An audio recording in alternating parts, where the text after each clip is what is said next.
One way to ensure that your blog gets good search engine rankings is to make sure that it has a sitemap.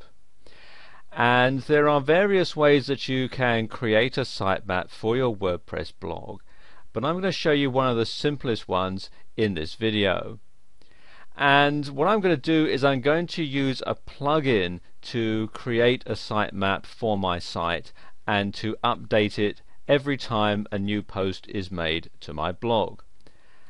Now the plugin I'm going to use is this one, the Google XML Sitemaps plugin, and you can get it from the wordpress.org website, or you can install it from the dashboard. Now one thing I do have to say about this is that it is not compatible with the multi-site feature in WordPress.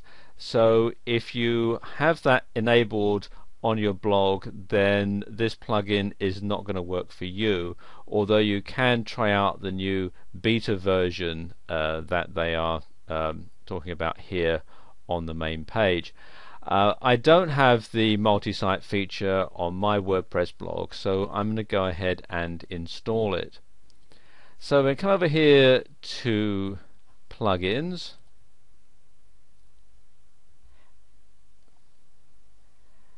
and click here where it says add new,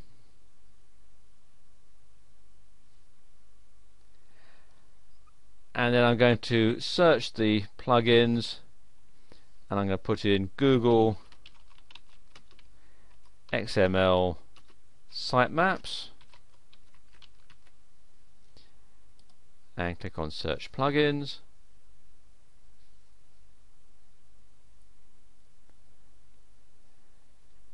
And this is the one that we want, and at the time that I'm recording this video it's version 3.2.6, and click here on install now and click on OK,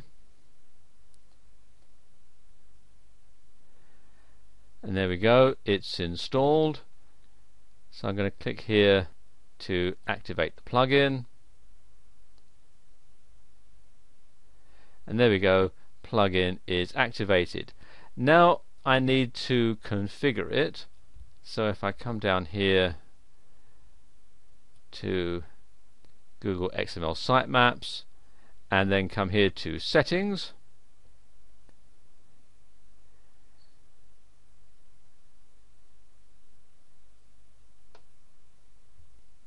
you can actually just leave it all at the default settings if you wish, but you can also customize it as well. We're going to leave it here, write a normal XML file, which is your file name, and this is very important, so leave that checked. And you can also write a gzipped file as well. You will want to make sure that your sitemap is rebuilt if you change the content of your blog.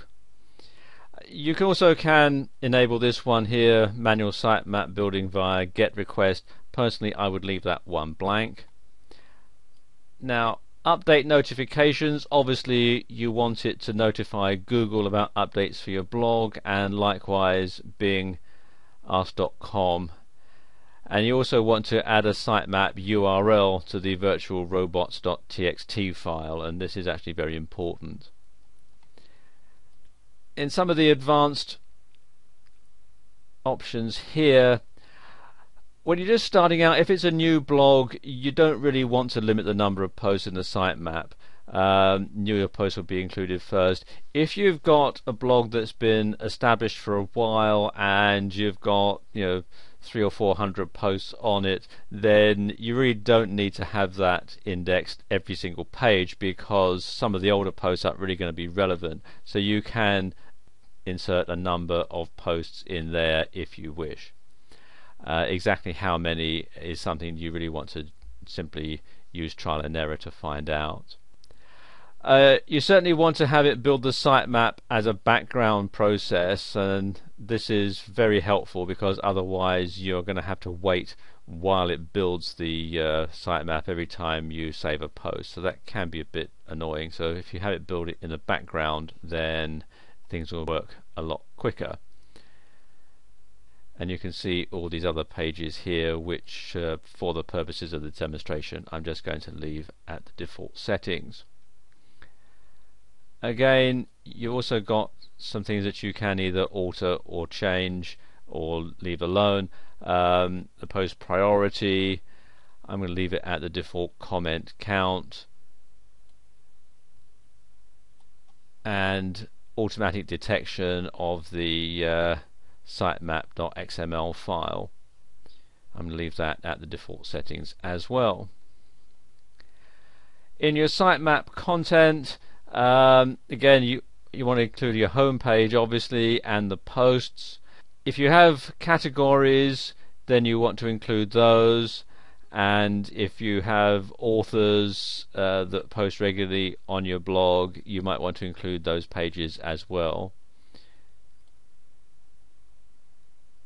And include the last modification time, certainly. If you're going to exclude certain items, now for example, if you have a category that you really don't want indexed, if it's a lot of private posts that are password protected and so on, then quite frankly you wouldn't want those included in your sitemap, so you would include those in here. I don't have any, so it's blank, and the only category I've got is uncategorized, so I want to leave that included, so leave all that blank.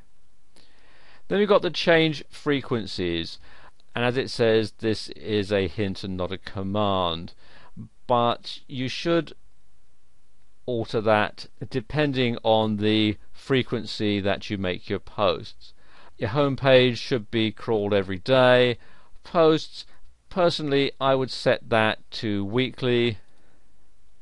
Likewise the static pages. Categories, if you don't add categories very often, then you could make that monthly. And the current archive, and this should be the same as your home page, so we'll keep that as daily. Older archives, this is set to yearly. You might want to change that after you've had your blog for several years. And then again, also the priorities, I'm going to leave those at the default settings, and then click on update options. There we go, the configuration has been updated and saved. Now I need to build my sitemap because this is the new installation. So when I click here,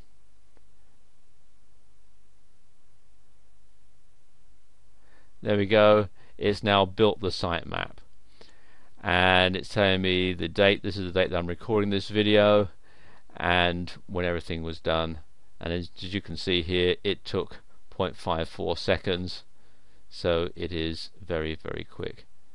It is a free plugin, but if you do use it on a regular basis, they do like you to make a donation via PayPal. But there we go, that's how you can set up a sitemap on your WordPress blog.